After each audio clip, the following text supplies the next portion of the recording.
So let's begin our class, the lecture 1. So in this lesson, revision of class 9 syllabus, I will be taking 4 lectures. The first lecture will deal with the first lecture. Here we will be trying to understand and revise introduction to OOP, introduction to object-oriented programming, the objects, classes, the OOPs, principles, etc. Right? And in lecture 2, we will be dealing with the fundamental basic concepts, for example, the character set, then the tokens, which involve your variables, constants, identifiers, operators, operands, expressions, then data types, also type conversion, and lot more. Okay. And in lecture 3, this will deal with conditional construct, which will involve if, switch, and the ternary operator. And in lecture 4, we will deal with iterative construct statements involving for, while, do while, along with jump statements, which include your break and continue statements. So this is the overall introduction of what I'm going to teach you in revision of class 9 syllabus. But all these concepts will be just revised, will not be done in depth as we have done it in class 9. Okay. Yes. So let's start.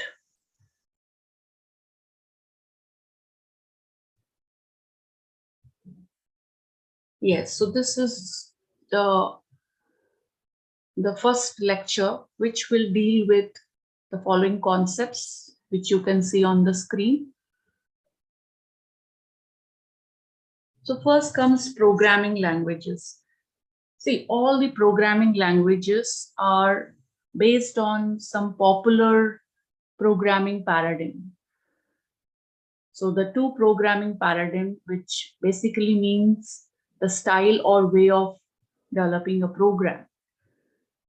The two of them are POP, that is procedure-oriented model, and the second one is OOP, object-oriented programming model. Now, all of you know that Java is an object-oriented model, and all the languages which were developed before C++, like C, BASIC, all these are based on POP model. Fine. So you should know the basic difference between POP and object-oriented programming model. Right. So let's revise it in short. See, basically, the two important elements of a program are code and data. The POP model focuses more on code, whereas OOP focuses more on data. That's the very first difference between them. Secondly, in POP, you have the access, this OOP has access specifier concept. In Java, there are 4 access specifiers: public, private, protected, and if you do not write anything, it will be considered as default. Whereas this is not present in POP model. Therefore, the security is compromised in POP model, whereas in OOP, security is provided. Right. And then POP model follows top-down approach. whereas OOP model follows modular approach. And because of the modular approach, the code modification becomes simple here, is simple, whereas it is complex in case of POP model. And then OOP supports data extensibility. What do you mean by extensibility? See, it's nothing but ability to create new data types from the primitive data types, which is supported in OOP. That's why you have the non-primitive data types in Java, like your arrays. Okay, string you must have used. So string is derived from char, the primitive data type char. Thus, OOP supports data extensibility, whereas it is not supported in POP. So you need to know the basic differences between the two models. That's it. Hope it is clear. So let's move on to the next topic. Yes, objects. Now, what do you understand by object? So let's understand it through a real example first. See, all objects have three characteristics. All objects have three characteristics. That is state, which is represented through attribute and values. Okay, so state is basically, it presents the physical characteristics of an object. Okay. Second characteristic is behavior. Behavior. The behavior represents the task performed by an object. Okay. And the third one is the unique identity, which makes an object distinct or unique. Now, if I take an example of a fan, suppose. So in case of fan, you can say the state through, the color of the fan is white, the brand is some Usha fan, and so many. Whereas the behavior part, what task it performs, it basically rotates, thereby giving air and all that. And UI, the unique identity, can be its receipt number or something like that. Okay, so this is with respect to a real object. Now, if you consider the software object,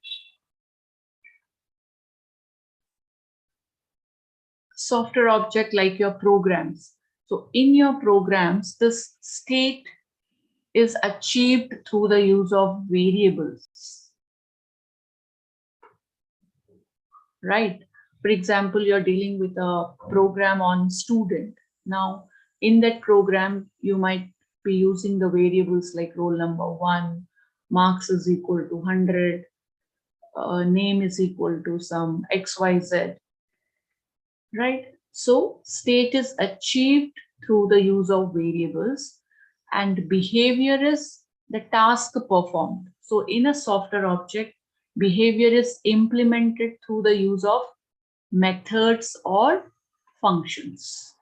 Okay, so just remember that all objects have three characteristics: state, behavior, unique identity.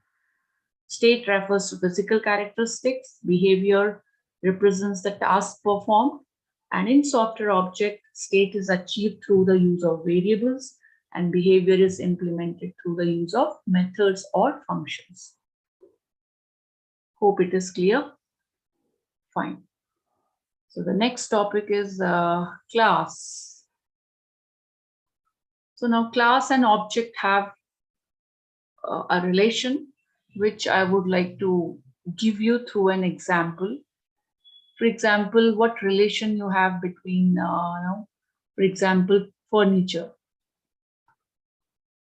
And if I say chair, stool, bed, etc. Okay. Or if I say If I say a real example like fruit or a bird, under bird you have sparrow, peacock, parrot, etc. Right? Fruit, apple, mango, etc. Now, what relation these things have with this? The same relation a class has with its object. Now, out of this, class is just a logical entity which represents all the physical characteristics and the behavior represented by all its objects. So out of class and object, which one physically exists? Yes, it is the object which physically exists or gets a memory space, right? Class is just a logical entity, or you say class is a blueprint or a model, a template, or you also say class is an object factory. Once you create a class, you can create as many objects as required. Hence, class is also known as object factory. Okay, fine. So the next you have OOP principles. Yes, there are 4 principles, that is abstraction, encapsulation, and inheritance, and polymorphism. So all these principles are discussed in detail in class 9. So you must have remembered that encapsulation provides data security and is practically implemented through a class, right? Whereas inheritance provides it actually supports the idea of code reusability. Fine. And this polymorphism is practically implemented in Java through function overloading. So just revise all these things once again. So now let's move on to the next topic. Yeah. Yes. So let's know a little bit more about Java, right? So as you know, Java was developed by James Gosling in 1991. Initially, it was named Oak. Later, it was renamed as Java. Fine. Now, yeah, the Java platform. The Java platform basically consists of JVM and API. Yes, this API is nothing but the Java core libraries, which includes different packages. And what does these packages contain? Group of classes. And what does these classes contain? Group of methods. Fine. So there are several inbuilt methods which are stored in one of the class, which in turn is present in a package, and all these packages are placed in API. So API stands for Application Programming Interface. And then you have JVM, which is Java Virtual Machine, the interpreter. So Java platform consists of JVM and API, right? Then coming to phases of program execution in Java. You might be knowing that Java programs are both compiled and interpreted. Generally, there are this high-level languages are either compiled or interpreted into machine language. The compiler checks the entire source code at once, whereas interpreter checks it line by line. Okay, but Java is special. Java programs, okay, or you can say the source code the source code is first compiled by a compiler into bytecode, which is then interpreted by an interpreter. And what is Java's interpreter? It is JVM. So JVM converts bytecode into object code. Got it? The source code is nothing but your program written in any high-level language. Okay, and bytecode is the intermediate code which you get after compiling the source code. And then this bytecode is interpreted by JVM into object code, which is nothing but the machine code or the binary code. Yes, so if any question is asked related to source code, bytecode, object code, you can just explain it through this clearly. Got it? So hope this is clear. Then comes JVM, JRE, and JDK. Now, just in easy way, you can just remember it like this. JVM is a subset of JRE, is a subset of JDK. Now, all of you know what JVM is. It's an interpreter, right? Now, what is JRE? JRE is nothing but JVM plus API, which I explained you before. Okay. And then comes JDK. JDK is nothing but JRE plus some development tools. Development tools like debugger, compiler, etc. Okay, so you can just remember it this way. And then comes the features of Java. Java has many features. The most important among them is it is object-oriented, OOP, and then it is both compiled and interpreted. Third is it is portable and platform independent. It is dynamic. It is robust, etc. There are so many features. And because of this bytecode thing, the Java gets the features that is a bytecode. It's portable and platform independent because of the intermediate code called bytecode. Fine. And then the last topic is BlueJ. Now, what is this? This is nothing but an IDE, the integrated development environment. Now you have several other environments where you can execute your Java programs. Okay, for example, Eclipse, IntelliJ, NetBeans, etc.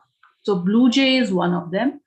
It is mostly suitable for beginners, the students, because of its user-friendly nature. That's why it is introduced for ICSE student level. So this completes your lecture 1. With this, we come to the end of today's class. So we will continue with the lecture 2, wherein I will be discussing about the basic features of the language, starting with character set, tokens, different type of, tokens contain so many examples like variables, constants, operators, the different type of operators like logical, arithmetic, increment, decrement, assignment, shorthand, and so on. The data types. So these are the basic concepts. So please be ready with for the second lecture next class. Thank you, everyone.